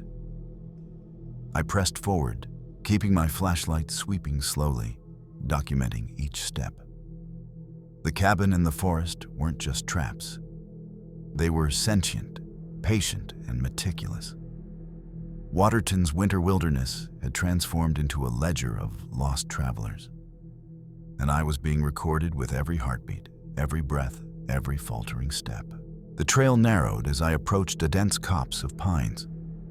The snow grew deeper, and every step became an effort. The whispers intensified, no longer distant but seeming to echo from inside my own mind. Counted. 29, 30, keep moving. The cadence of the forest was relentless, a pulse that forced me to match it or risk being trapped forever. I glimpsed the cabin again through the trees. It looked identical to before, yet the air around it seemed heavier, charged with expectation. Smoke curled lazily from the chimney, even though no one was visible. It felt almost sentient, observing my approach, gauging my reactions. The forest itself seemed to guide me toward it, twisting the path, bending reality slightly to ensure my steps were recorded. As I skirted the cabin, I noticed a faint set of tracks parallel to mine. Smaller, almost imperceptible, but clearly moving in sync with my path. The whispers punctuated each movement. Counted, counted, don't falter. It was as if I were walking alongside an invisible companion, or perhaps a specter bound to the cabin, eternally marking intruders. I pressed on, every nerve alert. Waterton's frozen wilderness had become a crucible of awareness, and I understood that escape depended on precision, vigilance, and obedience to the forest's counting rhythm. The trail dipped into a narrow gorge, snow-packed rocks making footing treacherous. The whispers grew almost deafening, a chorus of overlapping voices. 31, 32, counted. Stay alert. Every nerve in my body screamed that the forest was alive, monitoring my every move, recording me in ways I couldn't fully comprehend. Shadows moved independently of the trees, stretching unnaturally across snow and ice. I caught glimpses of figures just beyond sight, tall, thin, humanoid, impossibly patient, watching, counting, waiting. The air around me felt heavier, dense with expectation. Every step required absolute concentration. One slip could mean permanent inclusion in the cabin's ledger. I stumbled upon a half-buried log, the snow around it disturbed, showing signs of recent movement that did not match human gait. The whispers echoed urgently. Counted. Counted. Move. I realized the cabin's influence extended beyond its walls. The forest itself was a sentinel, a living mechanism that measured survival with meticulous, terrifying precision. I moved forward, forcing each step to match the rhythm of the whispers. The forest was patient, but it always counted, and I knew the ledger of Waterton included everyone who had wandered too close to the cabin's domain. I emerged from the gorge onto a small plateau overlooking a frozen valley. The snow was pristine, yet the whispers were louder than ever. Counted, 33, 34. Don't hesitate. The cadence of the voices pressed against my mind, guiding, warning, and testing me simultaneously. The cabin appeared once more through the trees, unchanged, yet impossibly closer. Smoke curled from the chimney as though in anticipation of my arrival. Shadows at the forest's edge seemed to elongate unnaturally, forming figures that appeared human and then stretched into grotesque, elongated shapes before disappearing. Every instinct screamed to flee, but the trail was narrow, icy, and treacherous.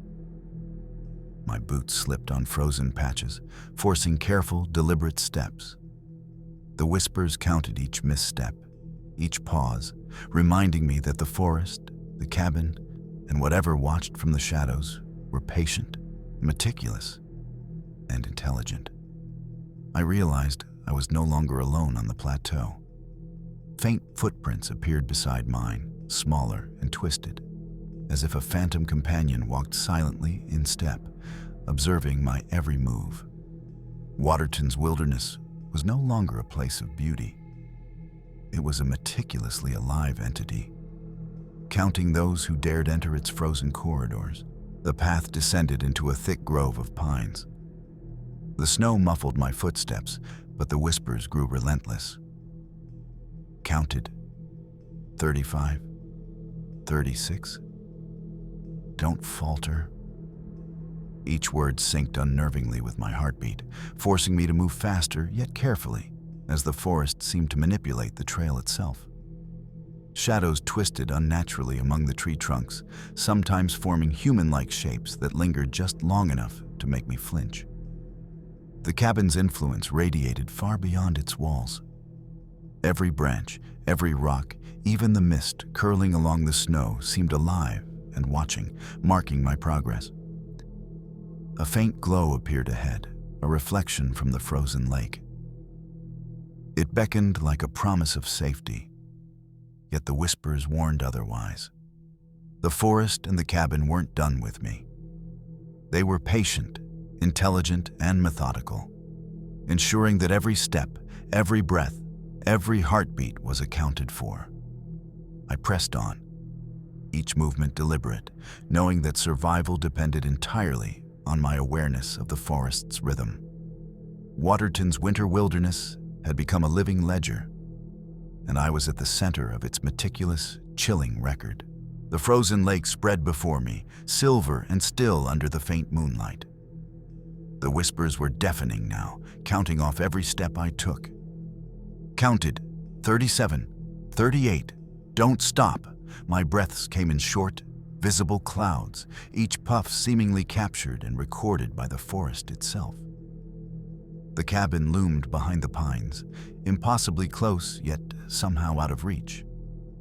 The shadows of trees twisted unnaturally over the snow, elongating and retreating in rhythm with the whispers. Small, distorted footprints appeared alongside mine, vanishing and reappearing, as if a phantom twin were mirroring my every move. I could feel an intelligence in the forest, the cabin, and the shadows. Patient, calculating, relentlessly counting. Every misstep, every glance back, every hesitation was noted. The air itself seemed to pulse with awareness, pressing against me, testing my resolve. I forced my legs to move, each step measured, precise, in sync with the forest's cadence. Waterton's frozen wilderness was no longer just a park. It was a sentient trap, recording every traveler, ensuring that every intrusion was counted and remembered. Finally, dawn broke, and pale light spread across the frozen lake. The whispers faded, leaving a haunting silence, yet the knowledge that I had been counted remained. Counted. Remembered. Waiting. Echoed faintly in my mind, a chilling reminder that Waterton's wilderness never truly let go. The cabin was gone, melted into the forest as though it had never existed, leaving no trace other than my memories and the faint echo of whispers. Every branch, every shadow, every curve of the snow seemed infused with the intelligence that had tracked me. I had survived, but I knew the forest's ledger would keep my presence forever. Even now, I can feel it. Waterton watches, waits, and counts. Every time I recount this story, I hear the whispers again, faint but unmistakable. Counted, counted, counted. The cabin, the shadows, the forest. They are alive, meticulous, and patient, and no wanderer ever truly leaves its tally behind. As the first light of dawn creeps over Alberta's wilderness, the shadows of the night linger in memory. From the icy forests of Jasper to the snow-laden trails of Waterton, these 7 stories have shown us that the world we walk through is rarely as empty or as safe as it seems. Each encounter was real, each terror documented by ordinary people who simply found themselves in extraordinary darkness. From phantom figures counting footsteps to vanished cabins hiding unfathomable secrets, Alberta's small towns and remote landscapes hide truths too disturbing to ignore. The forests are patient, the shadows are relentless, and the whispers, they never truly end.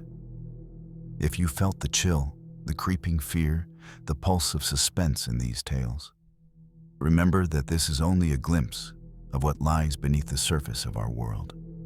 For those brave or foolish enough to wander too far, the darkness is always waiting, always watching, always counting. Thank you for joining me on this journey into the forgotten corners, the isolated paths, and the endless wilderness of terror. Keep your senses sharp, and remember, reality is often darker than imagination. Thanks for watching. This was Dark Fears.